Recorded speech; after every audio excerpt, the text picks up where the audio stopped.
Fundamentals of Business Laws and Business Communication, paper number 1 la Business Laws la first unit today we will see. The first unit is all about the introduction to laws. Law oda introduction da in the particular unit la irukum. From this we will get 10 marks. 10 mark namalukku 1 mark varum. The first unit la enna nalla irukum அப்படினா நம்ம லான்னு சொல்கிறோமே, from where do we have this particular law அப்படின்ற concept, எங்கிருந்து இந்த லா அப்படின்னு சொல்கிறாங்க அப்படின்றத பார்ப்போம். அண்ட் லா வந்தாச்சு, லா கிரியேட் பண்ணியாச்சு, we have so many laws, எல்லாமே சரி. பட் அந்த லா மேக்கிங் ப்ராசஸ், அந்த லெஜிஸ்லேட்டிவ் ப்ராசஸ் எப்படி இருக்கும் அப்படின்றத செகண்ட் பார்ட்டாகவும், அந்த லா லெஜிஸ்லேட்டிவ் ப்ராசஸ் சொல்லியாச்சு. அப்போது இந்த என்ன மாதிரி இந்த லாஸ் எல்லாம் இம்ப்ளிமெண்ட் பண்ண முடியும், எப்படி ஒரு சட்டத்தை அன்றாடம் மக்களுக்கு கொண்டு செல்ல முடியும், or if someone is saying like this right is not available for me அப்படின்னா அதுக்கான ரெமெடி என்னங்கிறதா legal method and court system in India அப்படின்ற டாப்பிக்கில் பார்ப்போம். அதற்கப்புறம் என்ன பார்ப்போம் அப்படின்னா லெஜிஸ்லேஷன் அப்படின்னா என்ன, அதில் என்ன டைப்ஸ் இருக்குது அப்படின்றப்போ ப்ரைமரி லெஜிஸ்லேஷன், சபார்டினேட் லெஜிஸ்லேஷன் ரெண்டு இருக்குது. And what is these 2 things அப்படின்றப்போ ரொம்ப சிம்பிள். பட் 1 mark பேஸில் படிக்கும்போது கொஞ்சம் நிறையா நம்ம படிக்கிற மாதிரி இருக்கும். a very easy topic only.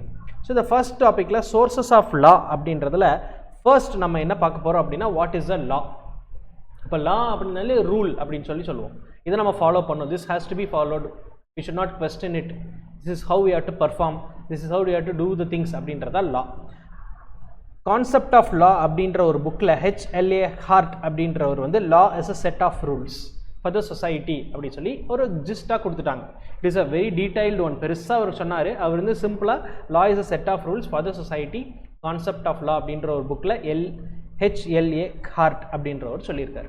அப்போ இந்த லா அப்படின்றது ரூல்ஸ்ன்னு சொல்லியாச்சு. அப்போ இந்த லாங்கிறது எங்கெங்கிறதெல்லாம் வந்திருக்கு அப்படின்றப்ப தான் we get into the sources of லா.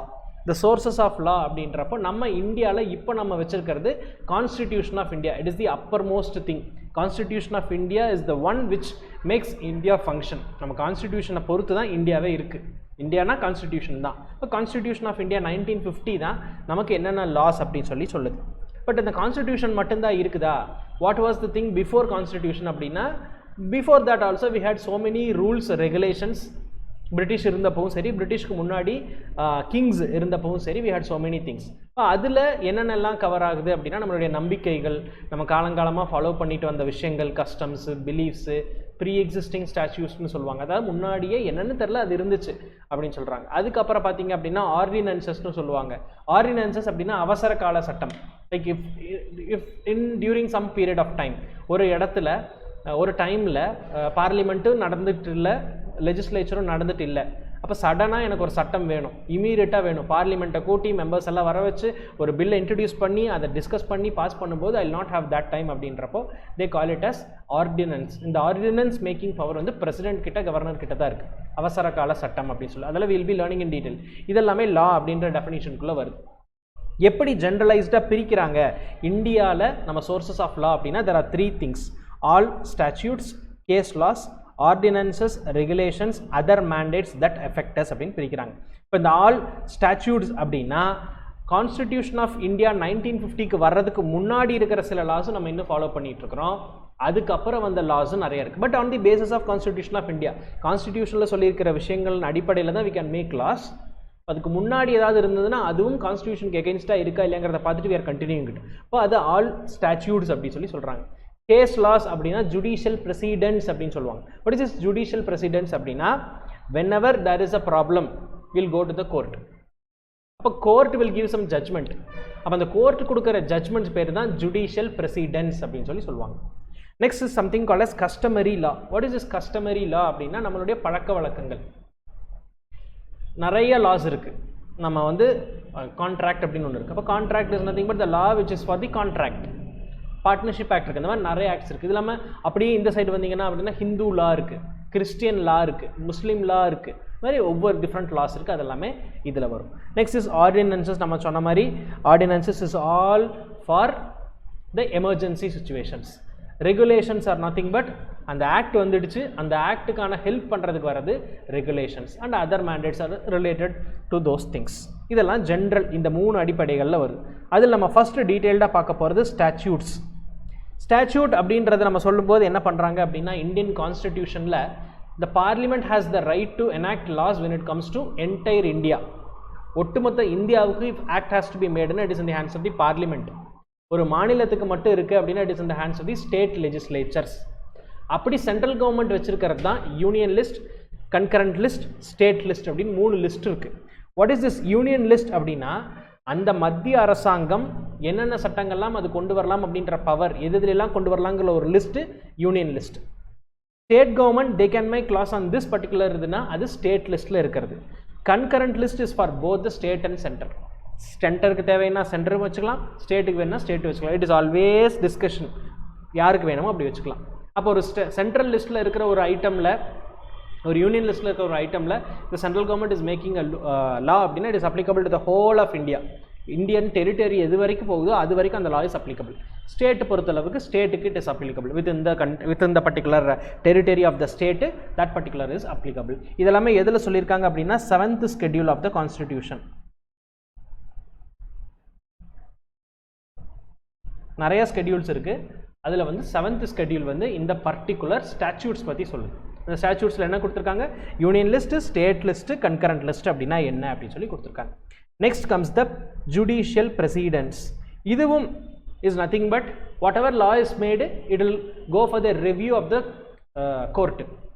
ஒரு சட்டம் கொண்டு வராங்க, உடனே ஆப்போசிஷன் எதிர்கட்சிகள் என்ன சொல்லுவாங்க, இது வந்து இந்தியன் கான்ஸ்டியூஷனுக்கு எதிராக இருக்குது, இந்திய அரசியலமைப்பு சட்டத்துக்கு எதிராக இருக்குது, இதில் கோ டு த கோர்ட். அப்போ அந்த கோர்ட்டு கொடுக்குற ஜட்மெண்ட் பேர் தான் ஜுடிஷியல் பிரசிடென்ட்ஸ், அவங்க கொடுக்குற opinion. This is also again in purview of constitution of India 1950. அதே மாதிரி ஆர்டிகல் நம்பர் 141 சொல்லுவாங்க. இந்தியன் கான்ஸ்டியூஷனில் we have always said as article. நம்ம செக்ஷன் அங்கே சொல்ல மாட்டோம், ஆர்டிகல் தான் சொல்லுவோம். ஆர்டிகல் 141 என்ன சொல்லுது அப்படின்னா, Supreme Court order decisions, law declared by Supreme Court to be binding on all the courts னு சொல்கிறாங்க. அப்போ law binding all the courts அப்படின்னா, இப்போ Supreme Court is telling like this is what the thing is, this is how it has to be made அப்படின்னு சொன்னாங்கன்னா அது எல்லா கோர்ட்டுமே அதை ஃபாலோ பண்ணி ஆகணும். The law declared by the Supreme Court shall be binding on all courts within the territory of India. இந்தியாவில் இருக்கிற எல்லா கோர்ட்டுக்குமே அது applicable, they have to follow it. அதை எதிர்க்க முடியாது, மாற்றி நாங்கள் பண்ண மாட்டோம்லாம் சொல்ல முடியாது. That is the power of the Supreme Court when it comes to Article 141. இதில் கொஸ்டின் கேட்கலாம், the laws declared by Supreme Court is binding on all the courts. It's mentioned in which of the following articles of Indian Constitution? Article number 141. இப்படி question வரலாம்.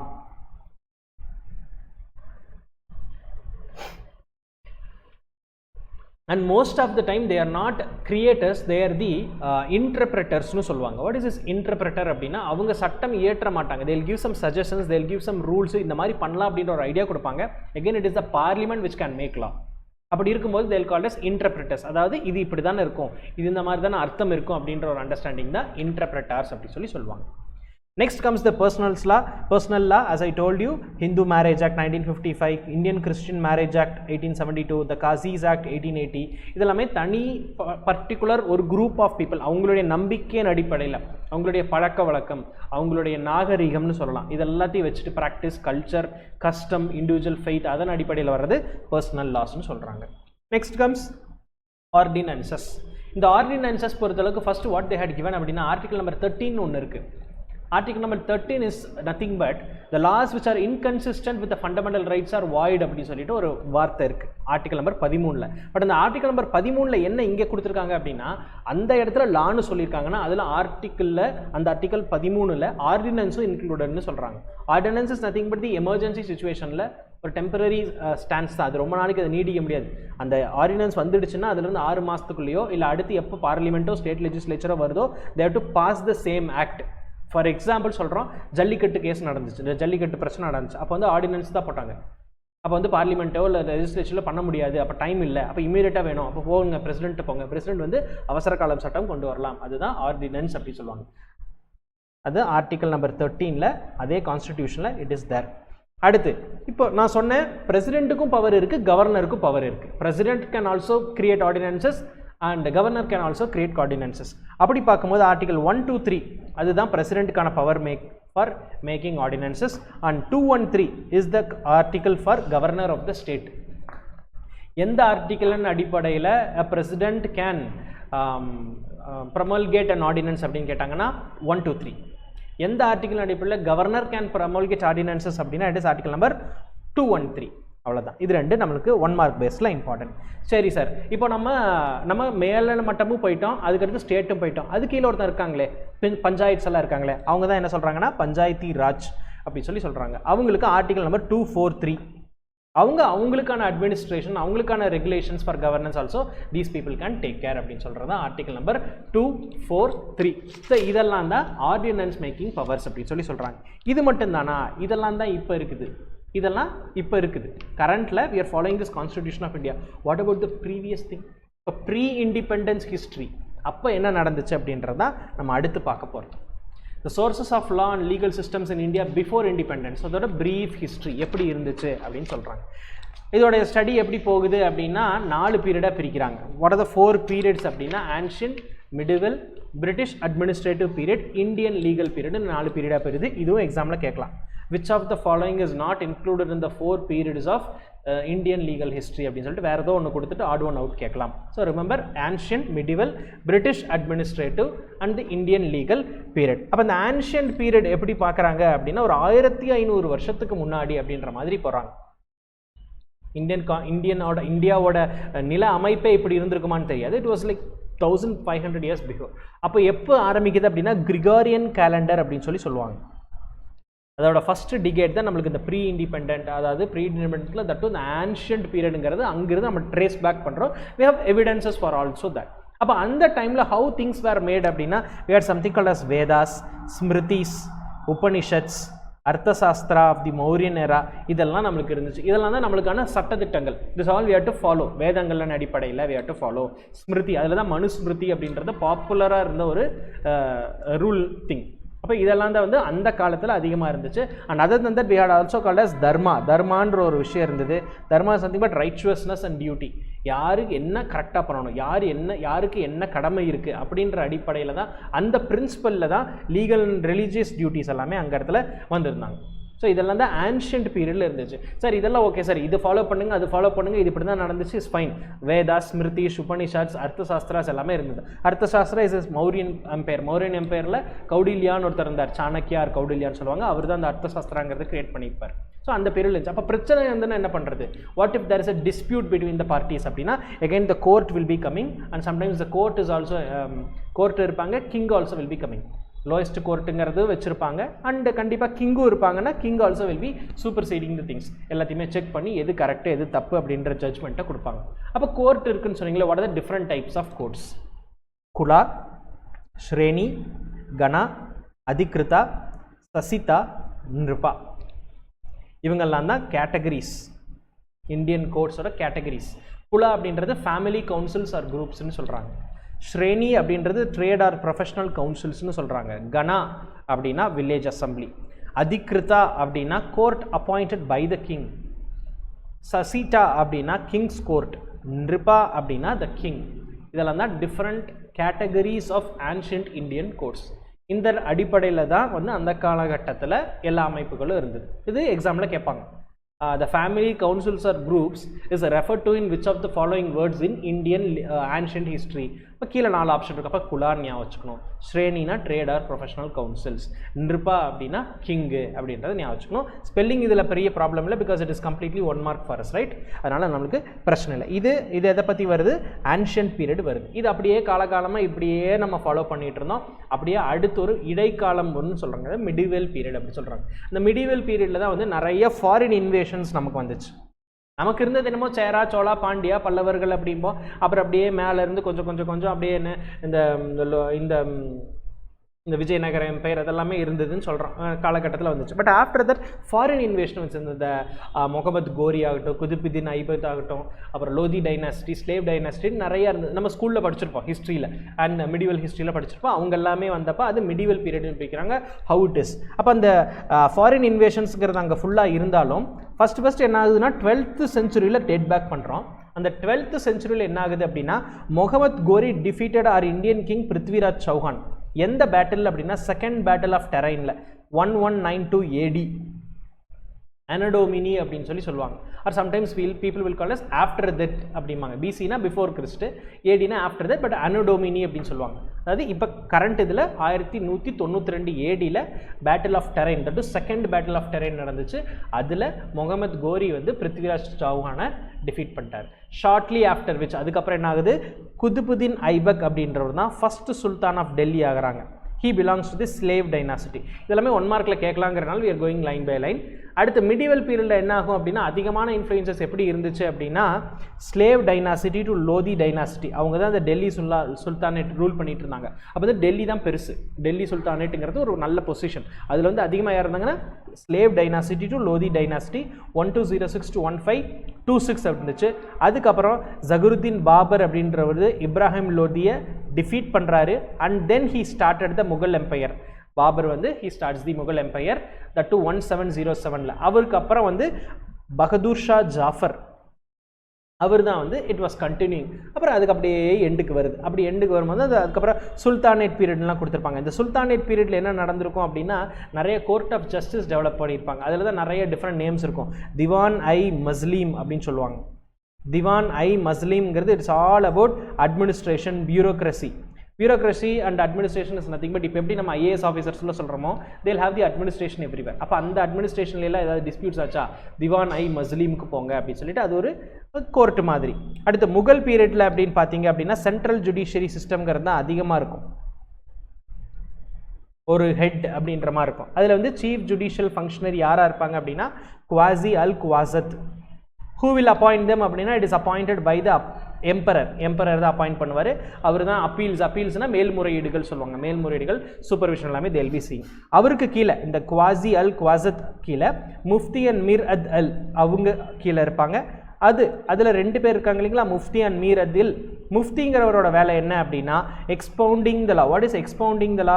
Explanation கொடுக்கறது. சரி, இதுதான் நம்மளுடைய சட்டம், this is how we have to interpret it, this is how we have to understand இட்ங்கிறது தான் expound அப்படின்னு சொல்கிறாங்க. Expound is nothing but explain அப்படின்றாங்க. On which Qazi would deliver the verdict. குவாசி தான் டெலிவர் பண்ணுவார். அவருக்கு இன்னொரு தரப்பு யார் இருக்காங்க, மிர் அதில். அவர் என்ன பண்ணுறாரு அப்படின்னா, அந்த யார் பிரச்சனைக்குரியவங்களையோ அவங்கள வந்து கோர்ட்டுக்கு கொண்டு வந்து அவங்களுக்கு என்ன தண்டனை கொடுக்குறாங்களோ அதை நடைமுறைப்படுத்துறது, என்ஃபோர்சிங் த டிக்ரீஸ் அப்படிம்பாங்க. Decrees is nothing but a judgment. கோர்ட்டோட ஜட்மெண்ட்டை தான் டிக்ரீஸ்னு சொல்லுவாங்க. So these 2 people are there in Mughal period, Mufti and Mir Adl. Mufti is all about expounding the law and Mir Adl is all about taking them to the court, அதுக்கப்புறம் enforcing the decree அப்படின்னு சொல்லுவாங்க. அதே மாதிரி சமோன் கால சீஃப் குவாதி அப்படின்னு இருக்கார். சிவில் நேச்சர், கிரிமினல் நேச்சரு இவங்க எல்லாமே இவங்ககிட்ட பார்க்குறாங்க. And he also served as the highest forum of appeal. அந்த ஒரு நிலப்பரப்பில் அப்பீல் யார்கிட்ட ஹையஸ்ட் போகலாம், குவாதி அவர்கிட்ட தான் போகணும். இந்த capital military had its own judge Qazi i Askar. இவரோட வேலை என்ன, ஊராக போய் அந்த ட்ரூப்ஸோட எல்லா பக்கமும் போயிட்டு எல்லா கண்ட்ரோலில் வச்சுப்பார். இப்போ கோர்ட் மார்ஷல் சொல்கிற மாதிரி அப்போது குவாதி இ அஸ்கர் அப்படின்றவர் இருந்திருக்கார். ஸோ இந்த இதில் வந்து நம்ம யார் யார் இருந்தாங்க அப்படின்றத கொஞ்சம் நம்ம நல்லா ஞாபகம் வச்சுக்கணும்.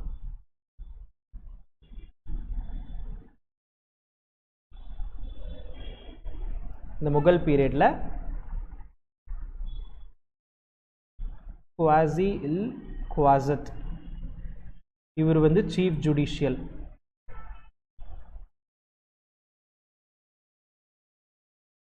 முஃப்தி மீர் அத் இல் இவர் வந்து எக்ஸ்பவுண்டு. இவர் வந்து இம்ப்ளிமெண்டேஷன் வச்சுக்கலாம், அந்த கொடுத்த தண்டனையை ஃபாலோ பண்ண வைக்கிறது. அடுத்து சீஃப் குவாதி, ஹையஸ்ட் அப்பீல் இவர் தான்.